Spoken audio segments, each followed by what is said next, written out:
Di sini saya pause sebentar untuk berkomentar ya. Sutta ini tentang karma. Sutta ini termasuk sutta yang panjang, tapi sudah aku perpendek ya, tanpa menyimpang dari sabda Buddha. Sutta ini sutta yang sangat penting ya, yang seharusnya semua Buddhis harus tahu. Dan sutta ini gampang dimengerti tanpa dijelasin panjang lebar. Cuma masalahnya banyak yang gak mau baca sutta. Poin penting yang ingin saya sampaikan di sini adalah dari pertanyaan Brahmana Subha, Buddha menjawab bahwa tindakanlah atau kamalah yang membuat makhluk menjadi mulia atau hina. Jadi bukan Tuhan pencipta ya. Masih banyak Buddhis ya, maupun udah bertahun-tahun ke wihara, tapi masih meyakini bahwa ada Tuhan pencipta. Karena mungkin mereka tidak pernah baca sutta atau belajar lebih lanjut.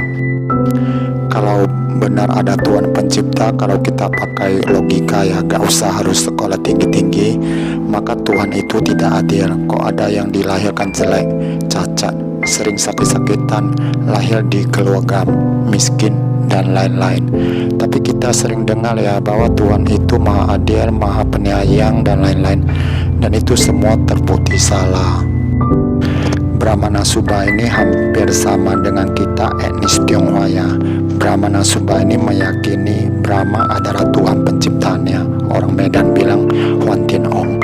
Sedangkan kita etnis Tionghoa meyakini Tikong adalah Tuhan pencipta.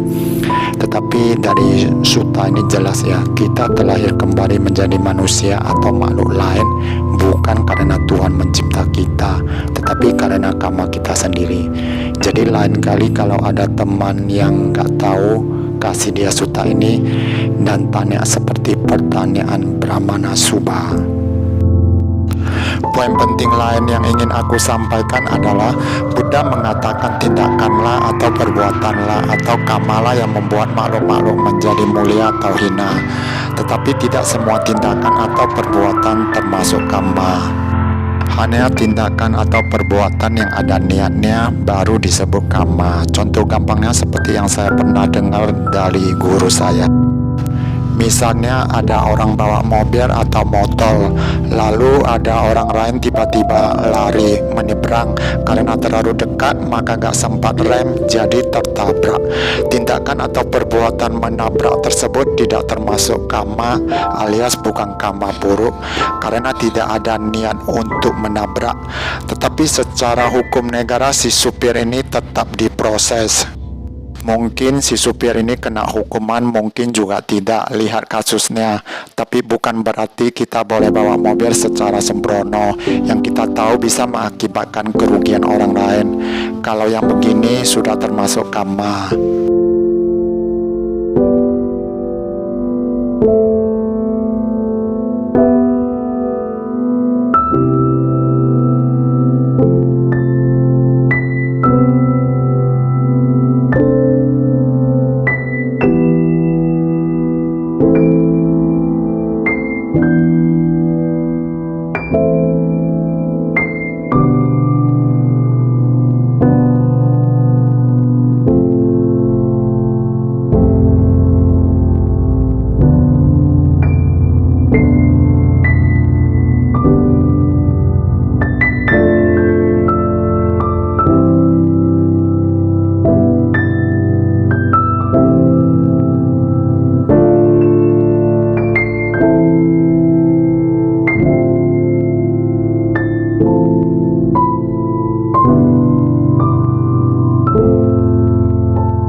sutanya sudah habis. Saya ingin berkomentar sedikit lagi. Suta ini kan sudah saya perpendek. Di akhir paragraf saya kan selalu pakai kata dan sebaliknya.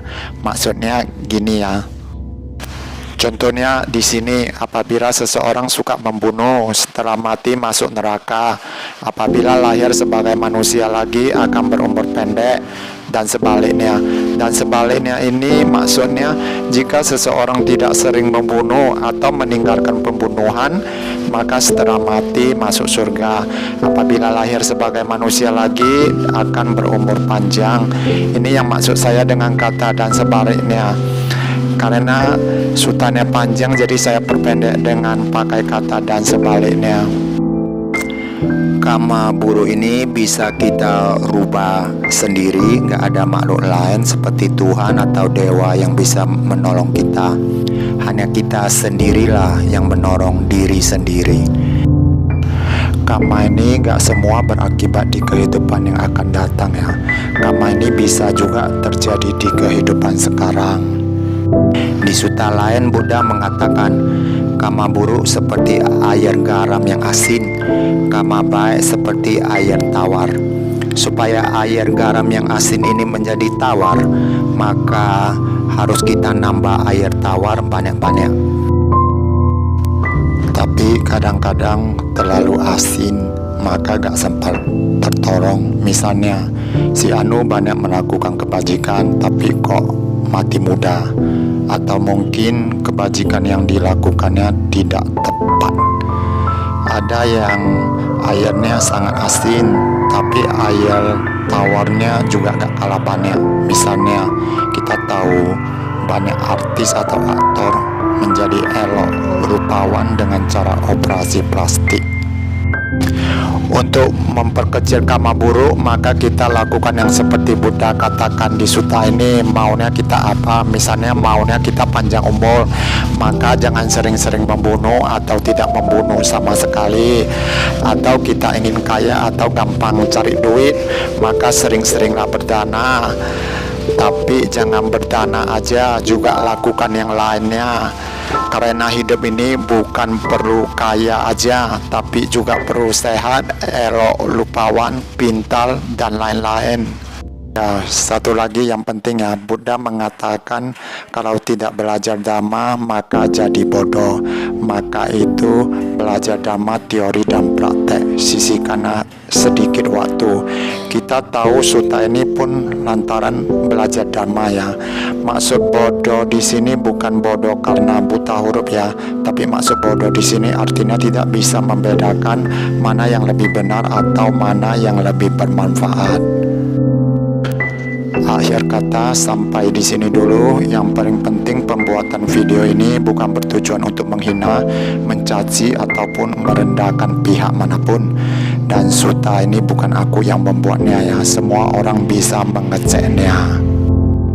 Apabila ada teman atau orang lain yang mengaku ini channelnya, tanya aja dia apa judul video selanjutnya, bahas suta apa di video selanjutnya ya.